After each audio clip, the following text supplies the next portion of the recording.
আমার বাগানের ভিতর আগে এখানে আখ চাষ করেছিলাম।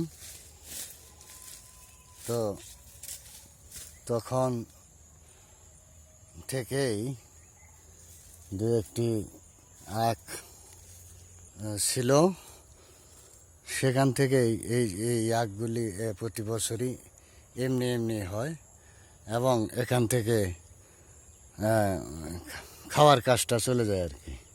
তো ভাবলাম যে অতিরিক্ত গরম, তাহলে একটা আখ তাহলে খেয়ে নিয়ে আসি, এই জন্য আসছি। এই যে দেখেন, এই যে এগুলো এইভাবে হয়। এটা প্রতি বছরই আমি এখান থেকে আখগুলো খাই। তো দোয়া করবেন আমার বাগানের ভিতর, বাগানের জন্য। এই দেখুন।